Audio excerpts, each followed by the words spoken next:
Hello friends, welcome back to our YouTube channel. आज हम लोग शिक्षण योजना के बारे में बात करेंगे।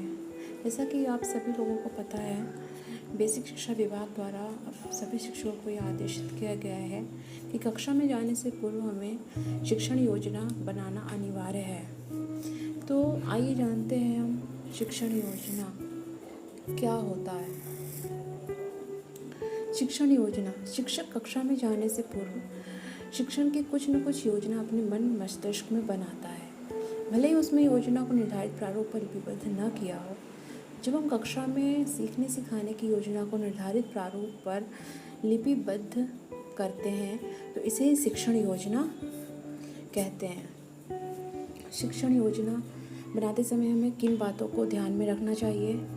सबसे पहले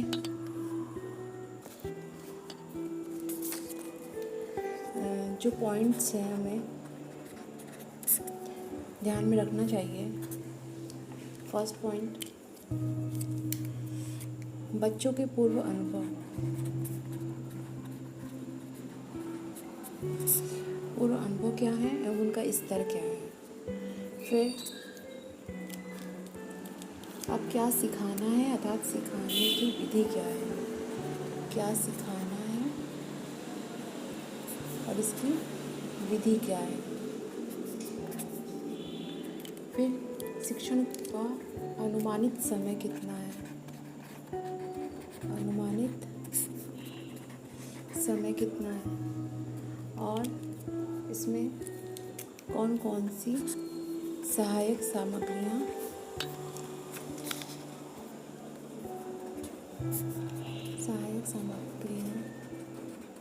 प्रयुक्त होंगी और इसमें हम कौन कौन सी एक्टिविटी यानी गतिविधियाँ इसमें कराएंगे। ये सब बातें हमें शिक्षण योजना बनाने से पूर्व अपने ध्यान में रखना चाहिए।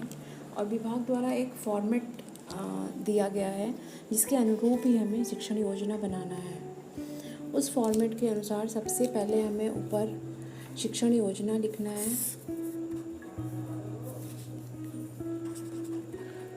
शिक्षण योजना, यहाँ पे नंबर डालेंगे 1 2 3 जो होगा। उसके बाद एक कॉलम बनाएंगे ऐसे, उसमें दिनांक, कक्षा और विषय और समय लिखेंगे। दिनांक, कक्षा, विषय और समय। जो डेट डालेंगे किस कक्षा के लिए बना रहे हैं, किस विषय का बना रहे हैं और समय अवधि कितनी है, ये लिखेंगे। उसके बाद सबसे पहला पॉइंट रहेगा हमारा लर्निंग आउटकम।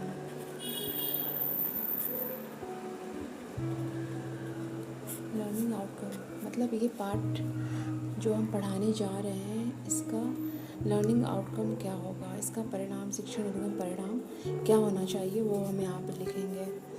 उसके बाद प्रकरण, टॉपिक, कौन सा टॉपिक हम पढ़ा रहे हैं वो लिखेंगे। फिर सीखने सिखाने की सामग्री, सीखने सिखाने में कौन सी सामग्री प्रयुक्त होगी,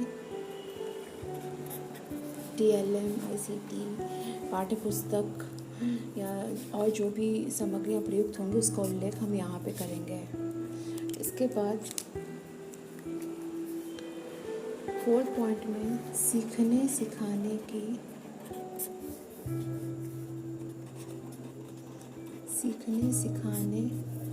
की प्रक्रिया क्या है, प्रक्रिया और गतिविधियाँ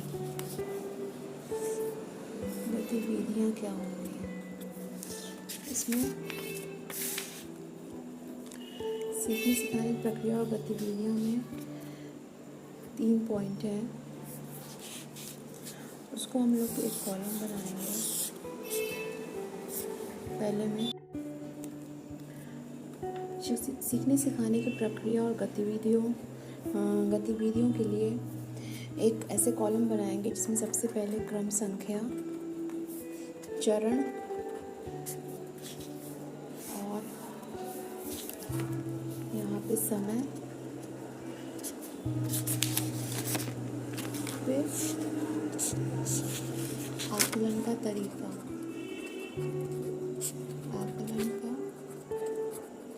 लिखेंगे उसमें। और इस चरण में 3 चरण हैं। पहला चरण रहेगा शिक्षण की शुरुआत हम कैसे करते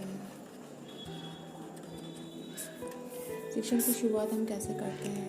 TLM दिखा के करते हैं या कोई वीडियो दिखा के करते हैं, दीक्षा ऐप पे कोई वीडियो दिखा के करते हैं या किसी खेल के द्वारा शुरुआत करते हैं। किस तरह से करते हैं उसका उल्लेख यहाँ करना है। उसके बाद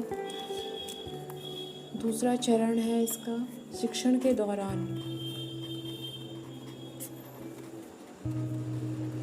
पहले चरण में हमें 5 से 7 मिनट का समय लेना है, 5 to 7 मिनट्स का लेना है समय। शिक्षण के दौरान मतलब शिक्षण के दौरान हम कौन सी गतिविधि प्रयुक्त कर रहे हैं या किस तरह से हम शिक्षण कार्य कर रहे हैं वो यहाँ पे लिखना है। इसके लिए हमें 25 से 30 मिनट का समय लेना है।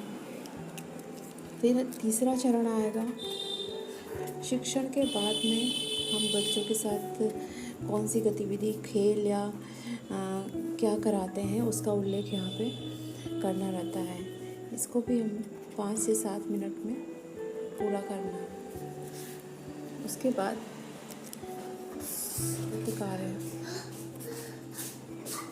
प्रदत्त कार्य लिखना है और गृह कार्य असाइनमेंट देंगे।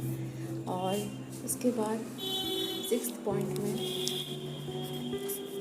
शिक्षक की आगामी योजना क्या होगी उसके बारे में यहाँ पे लिखा जाएगा कि बच्चे का पाठ से संबंधित ज्ञान चेक करने के लिए उसे कितना ज्ञानार्जन किया है उसके अकॉर्डिंग यहाँ पे गतिविधियों का उल्लेख होगा और उसका क्रियान्वयन किस तरह से किया जाएगा वो यहाँ पे लिखना रहता है। इस तरह से हमें शिक्षण योजना का निर्माण करना है। जो ये फॉर्मेट दिया गया है इस फॉर्मेट के अनुरूप मैंने ये हिंदी का शिक्षण योजना बनाया है। इसमें सबसे पहले शिक्षण योजना आप लिखेंगे ऊपर भाषा का। इसमें दिनांक, कक्षा 4 का बनाया है, विषय हिंदी, समय 40 मिनट। लर्निंग आउटकम, इसमें बच्चे कविता को उपयुक्त उतार चढ़ाव गति प्रभाव के साथ सुनाते व पढ़ते हैं। पठित सामग्री से नए शब्दों की सूची का निर्माण करते हैं और दिए गए शब्दों का प्रयोग कर वाक्य बनाते हैं। ये लर्निंग आउटकम होगा इसका। प्रकरण, हे जग के स्वामी, सीखने सिखाने की सामग्री, पाठ्यपुस्तक, कार्यपुस्तिका, TLM इत्यादि। सीखने सिखाने की प्रक्रियाएं और गतिविधियाँ, इसमें पहला चरण में शिक्षण की शुरुआत में बच्चों को खड़ा कराकर कविता वाचन तथा प्रकृति विषयों के बारे में बातचीत और बच्चों द्वारा सस्वर कविता पाठ किया जाएगा। चमक रहा है तेज तुम्हारा बनकर लाल सूर्य मंडल, फैल रही है कीर्ति तुम्हारी बनकर के चांदनी धवल। और इसमें आकलन का तरीका होगा अवलोकन, देखकर, सुनकर और समय होगा 10 मिनट।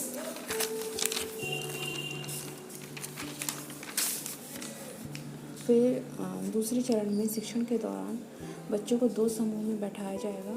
दोनों समूह को कुछ प्राकृतिक चीज़ों के नाम लिखने को कहेंगे और दोनों समूह फिर आपस में चर्चा करेंगे। और इसका समय होगा 20 से 25 मिनट और अवलोकन और सुनकर इसका आकलन का तरीका होगा। फिर शिक्षण के बाद में हे जग के स्वामी कविता में और ईश्वर को जग के प्रकाश का स्वामी क्यों कहा गया है, पाठ में आए तुकांत शब्द बताइए। ये शिक्षण के बाद के कार्य की प्रस्तुति देखा जाएगा। फिर इसके बाद प्रदत्त कार्य में सभी बच्चे हे जग के स्वामी कविता याद कर व लिख कर आएंगे। शिक्षक की आगामी योजना, पाठ में आए शब्दों का बच्चों से अर्थ पूछना व उनका वाक्य प्रयोग करने को कहना, कविता का सस्वर वाचन कराना, समूह की गतिविधियाँ तैयार कराना। इस तरह से हम शिक्षण योजना का निर्माण करेंगे।